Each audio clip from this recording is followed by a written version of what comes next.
Tchaikovsky's Nutcracker is probably the most difficult excerpt we have as violinists. It's exposed, it's technically challenging on almost every level. The style is really important. It has to be light and dance-like. And underneath all of this, we have to maintain a really strong sense of rhythm and pulse. Remember, this is dance music. So we have to imagine that we're accompanying dancers, and they would need to be able to rely on the orchestra for a strong sense of pulse. So let's get started. Right at the opening, we need to establish this sense of pulse that I was just talking about.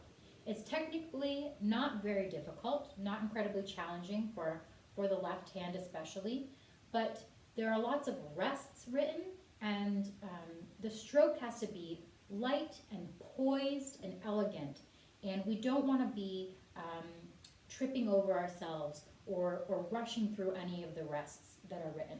So poise is really important to think about at the opening here. I like to start just from the string, but it's an uplifted sound, so I'm really just thinking of picking the bow out of the string, kind of picking this sound out from the string itself. And with a little bit of vibrato in the left hand, I try to keep that active to make sure that resonance is always a part of all of these short notes.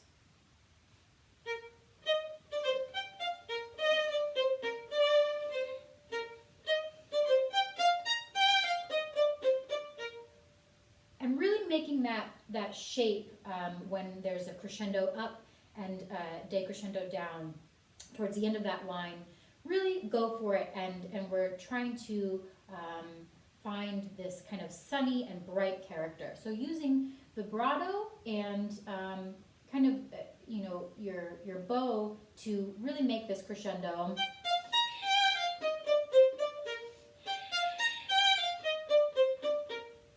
And now the second line is pianissimo, whereas the first started off piano. So let's make that dynamic difference as well.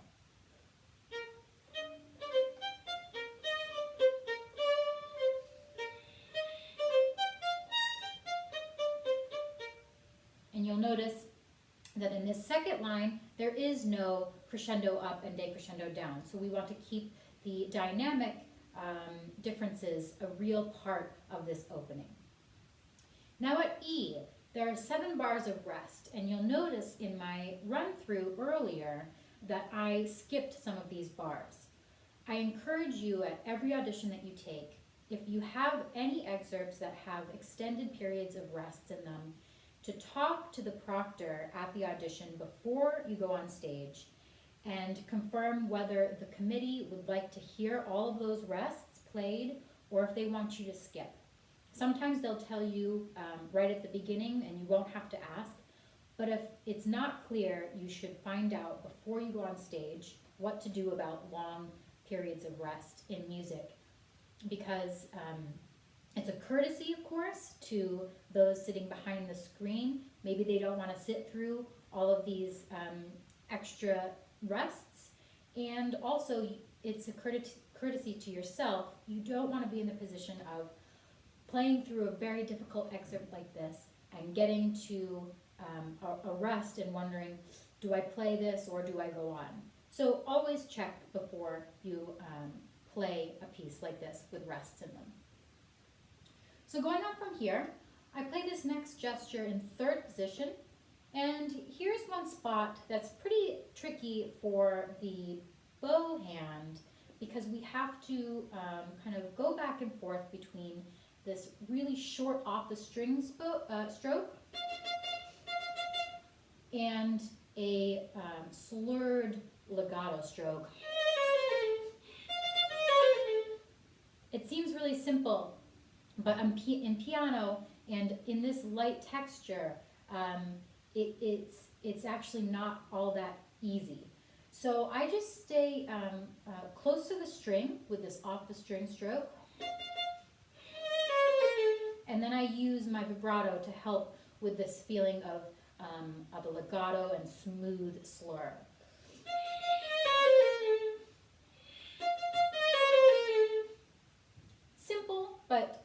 the devil's in the details, right? Going on from here, I start in second position, and I stay on the A string for the following 2 bars.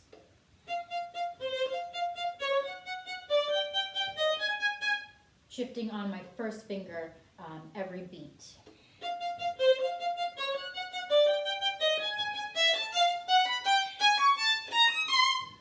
And then I go over to the E string in the 3rd bar of that phrase. And here's the first time we see forte in this excerpt, so we can really feel like we're opening up and we kind of arrive at this more outward character. The beginning was kind of enclosed, maybe behind a curtain, and now we've reached something a little bit more open and bright.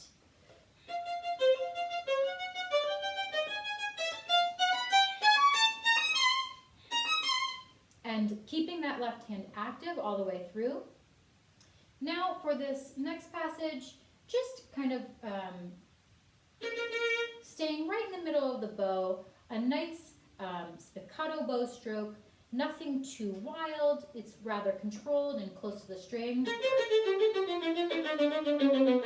Good sound, nothing fancy here.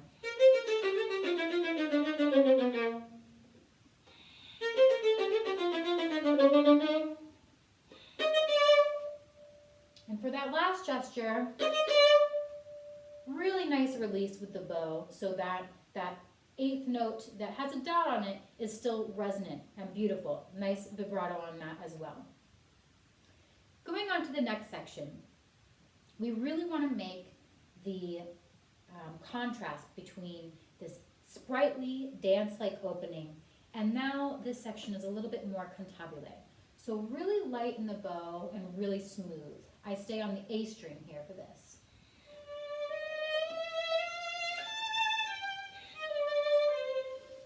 So really making that phrase and trying to use kind of bow speed and bow distribution to help you make that phrase.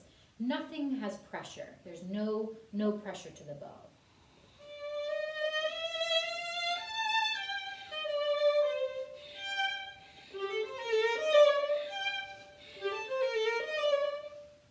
Now you'll notice in this grazioso section, these little accents on the G's. Those should have a little sparkle, so a little bit of left hand energy, of course, with the vibrato. And we're thinking of going in the crescendo that happens in the 2nd bar of this. You want to go a little bit above piano so that you can kind of come back and create a nice kind of surprising gesture in the 3rd bar. So like this. So the 3rd bar comes back just a little bit, and you can give yourself a little bit of time to do that.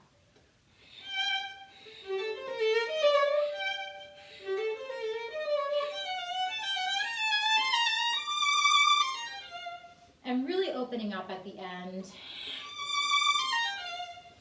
and singing through that slur at the end of that line. It's such a kind of a joyous gesture, right? Going on from here, it's the same approach, really nice and light in the bow.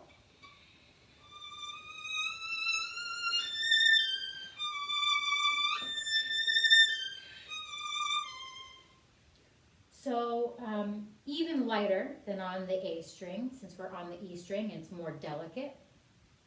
Now here I'll go through kind of slowly to show what I do in terms of fingerings. So I use a series of kind of extensions and, you know, kind of noodly 1-1 fingerings to help me not have to do more shifts than I need to. I try to stick to basically 2 major shifts per gesture. I'll show you what I mean. So extend to your 4th finger,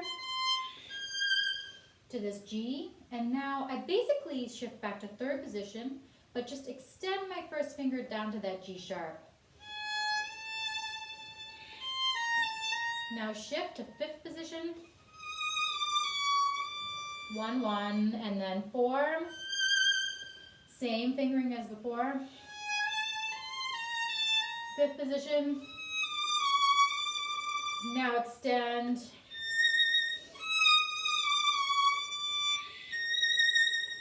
Now I just kind of try to stay, I remember where my hand was, and I just reach back for this C sharp. 1 shift.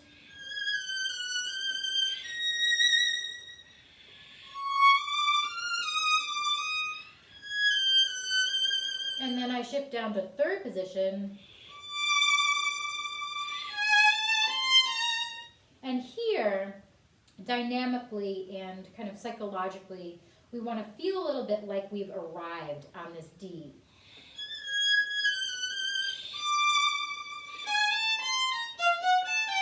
Right? We've reached forte and we stay here for a few bars. So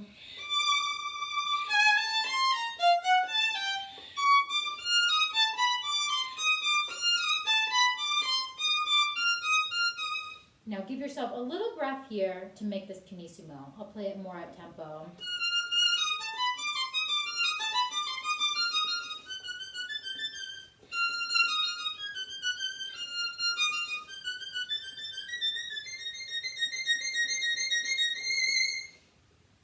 And as we make this crescendo up, it's really easy to want to tense up, or not to want to tense up, but the body does it kind of naturally.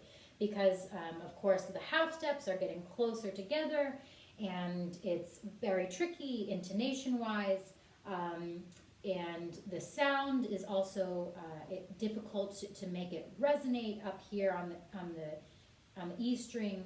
So what I really try to remember as I make this crescendo up is to relax my left thumb, especially, and to remember to open up again kind of my upper body. I say this a lot in all of my videos, to remember to open up the upper body so that the sound stays healthy and is open, and that my left hand doesn't tense up by keeping my thumb nice and relaxed.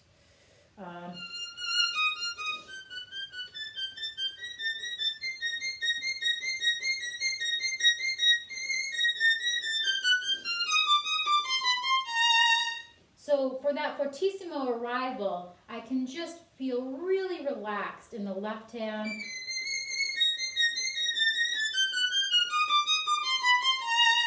And I elongate the bow stroke ever so slightly there as well. It's more of a brushy stroke than it was earlier, where it was more lighter and crispier. So it makes a nice line as well. And now I use 3rd finger. As I just demonstrated, it is very difficult to get all of these half steps in tune. Basically from letter G, if you have it, which is back this Cantabile section, all the way from there to the end of this excerpt, really pay attention to your half steps and try to make them as close as possible. So back here,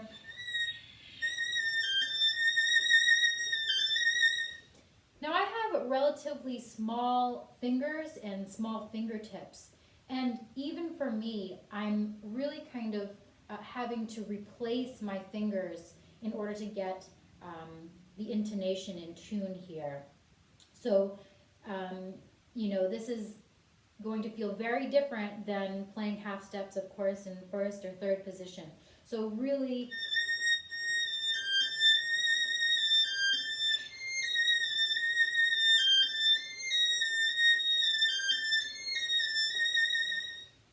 and this is a perfect example of why recurring and regular slow practice at any stage of learning an excerpt, especially like this, with a tuner is really important. So you want to be practicing slowly, you know, every day or every other day, you know, take some time to go through with a tuner and really solidify the intonation here. And try to find a way where in working on intonation, you're also building in relaxation with your left hand. So while I'm working on this slowly, I'm remembering to, again, release my left thumb here.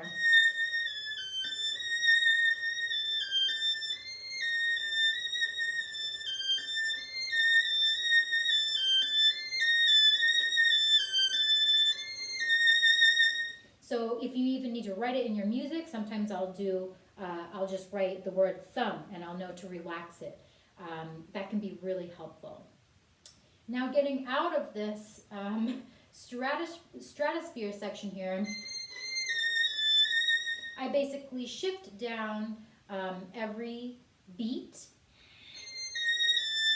to a third finger first, then fourth finger, then third position.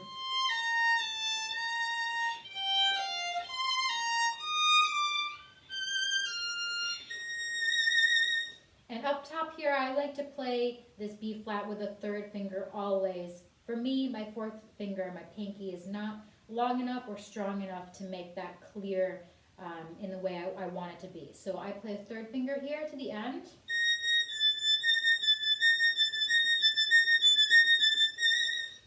And here,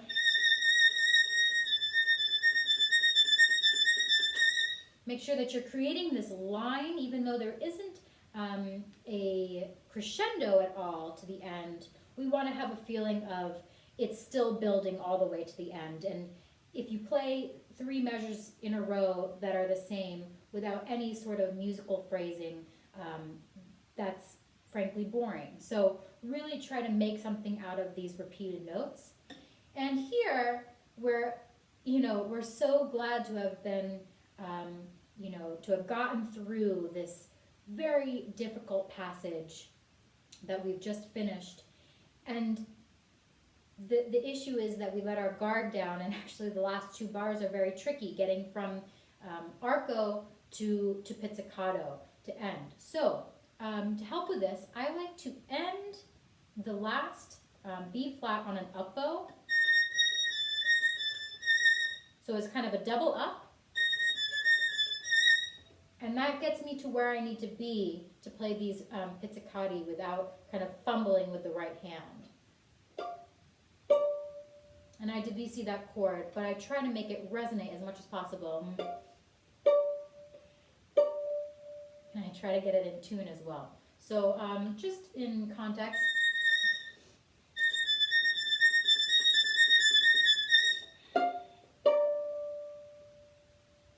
And let it ring. Well, I hope this was helpful for you. I hope you were able to take away some things that can help you in your practice and preparation of this very difficult excerpt. Just remember the power of slow practice and give yourself some space and have patience with yourself in working on this piece.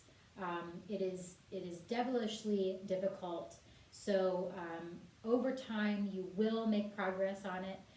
Just be patient and try to stay positive. Thanks so much, and I look forward to seeing you on the next edition of An Excerpt a Day.